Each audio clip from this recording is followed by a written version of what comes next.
그의 바람으로 이혼을 했다. 10년간 최선을 다했는데 뒤로 헛짓거리를 했고 꼬리가 길어 나에게 밟혔다. 가슴과 머리는 복잡한 심정으로 요란한데 집 앞 골목은 세상 고요하다. 주부로만 있었기에 경력은 단절되었고 할 수 있는 일은 식당이나 아르바이트 정도가 다였다. 일을 하기 위해 알아봐도 채용은 다 떨어졌다. 생활비가 없어 어쩔 수 없이 카드론을 받았다. 인생 처음 대출을 하는 순간이었다. 생각보다 숨만 쉬어도 나가는 돈이 적지 않다. 남편의 월급으로 충당되던 돈들이 내 수중에서 감당하려 보니 받은 대출을 점점 사라지게 만들었다. 좋은 일자리를 잡으려 시간이 흘러갔고 돈은 떨어져 갔다. 다시 카드론을 받으려 하니 한도가 나오지 않았고 다른 대출을 알아봐도 다 부결되었다. 정부 지원이나 비상금 대출도 다 거절되었다. 월세와 통신요금을 납부해야 하는데 주변에 빌릴 수 있는 상황도 아니었다. 상황이 상황인지라 부모님께 손을 벌릴 수도 없는 노릇이었다. 그래서 수없이 알아보고 검색했는데 신용이 나빠도 대출을 해준다는 곳을 알게 되었다. 개인 돈이었다. 이건 일반적인 금융권이랑 다르게 개인이 빌려주고 갚는 방식인데 상환 기간이 3년, 5년 이런 게 아니라 일주일 뒤에 갚아야 하는 시스템이었다. 50만원을 빌리면 80만원으로 갚아야 한단다. 세상에, 지금 당장 필요했기 때문에 받기로 했다. 1일 아르바이트를 하면 상환이 가능할 것 같았다. 신분증, 초본, 가족관계 서류, 그리고 지인 연락처를 요구했다. 소득도 없는 나에겐 너무 간단한 대출이라 이자가 높지만 고맙게 생각했다. 그렇게 원하는 걸 주니 50만원이 바로 입금되었다. 받은 돈으로 월세 29만원과 통신요금을 결제하고 일을 찾기 시작했다. 1일 아르바이트를 찾는 게 쉽지 않았다. 당일 직업을 찾아보는데 일주일 내내 있는 게 아니라 일주일에 하루 이틀밖에 일할 수 없었고 이걸 하면 상환이 힘들기 때문에 다른 걸 찾아봤다. 집에서 10분 거리 꼬치집에서 주급으로 줄 수 있다고 했고 거기서 일을 하기로 했다. 이렇게 일을 하고 있는데 상환일 다음날 주신다고 한다.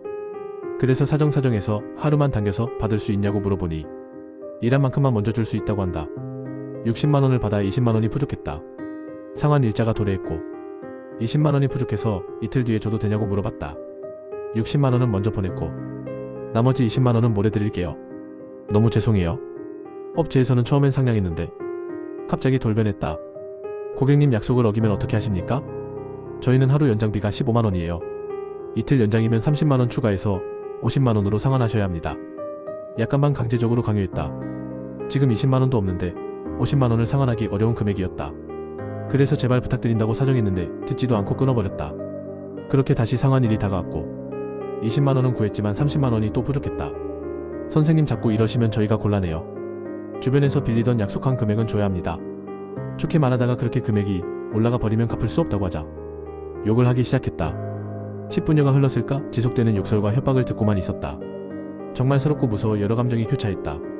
저는 연장비가 있는지 몰랐고 안내받은 것도 없어요. 조금 늦게 드린 건 정말 죄송하지만 약속한 금액은 다 입금 드렸습니다. 여기서부터 추가 요청하는 금액은 드릴 수 없습니다. 하고 다부지게 말하고 끊었다. 계속 전화가 와서 차단했다. 다른 번호로 문자가 오고 전화가 오길래 다 차단했다. 1시간 정도 평화가 찾아왔다. 후, 깊은 한숨이 나왔다. 세상 무서움을 느끼고 두 번 다시 사용하지 않겠다고 다짐을 했다.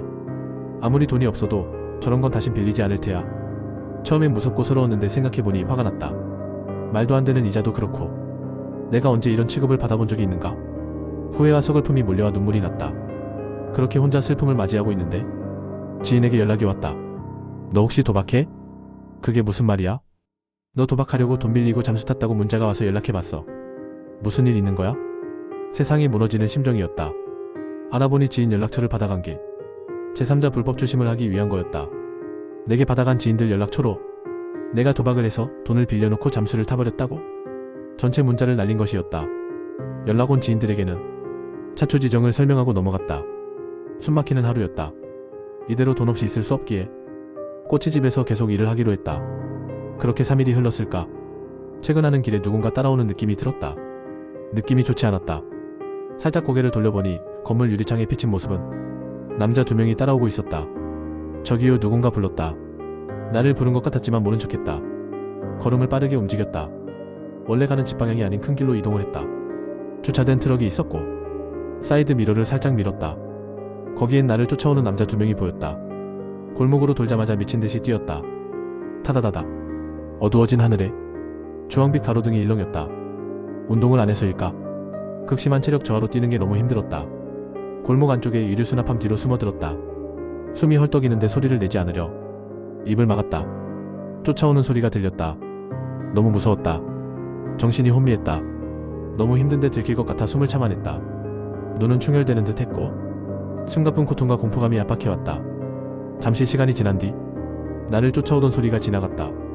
눈물이 왈칵 쏟아졌다. 호흡이 조금 안정되었을 때 경찰에 신고를 했다. 5분여가 지났을까?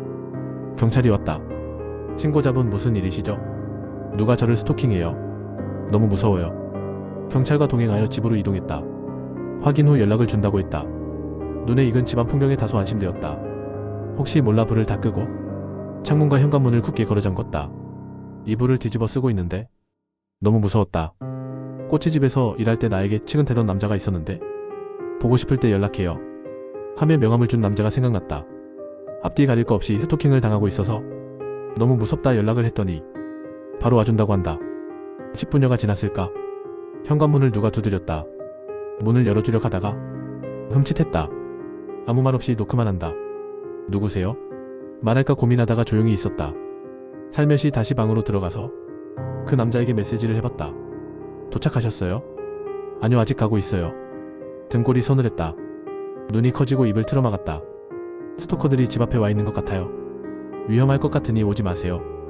다시 경찰에 신고를 했고 5분 뒤 경찰이 와줬다. 집에 혼자 있는 게 너무 무서워. 경찰서에 같이 동행해서 가고 싶다고 했다. 경찰은 주변 CCTV를 분석 중이었고 동선을 따라 추적하고 있다고 했다.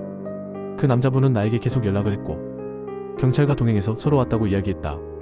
그 남자가 땀에 흠뻑 젖은 채 서로 왔다. 어떤 사건에 연루되어 연락을 했고 연루되고 싶지 않았을 텐데 앞뒤 가리지 않고 달려온 것이다. 죄송해요. 제가 술을 한잔해서 차를 타고 올 수 없었어요. 너무 늦었죠? 너무 따뜻하게 들렸다. 결혼 생활 동안 초반을 제외하곤 무감정이 대부분이었고 따뜻한 말 한마디 오간 적이 없었는데 너무 따뜻하게 느껴졌다. 아니에요. 놀라게 해드려서 너무 죄송해요. 생각나는 사람이 없었어요. 그래도 연락받고 이렇게 와주셔서 너무 감사해요.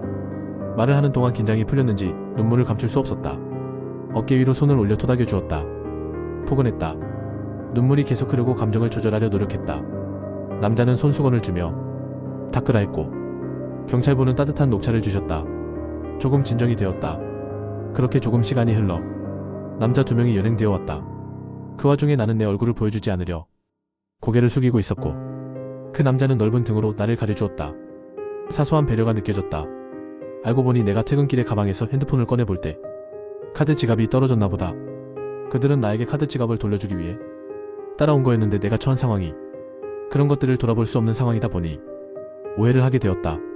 그들은 주변에 사는 이웃이었고 경찰이랑 들어가는 모습을 보고 집에 있으면 돌려주려 했다는 것이었다.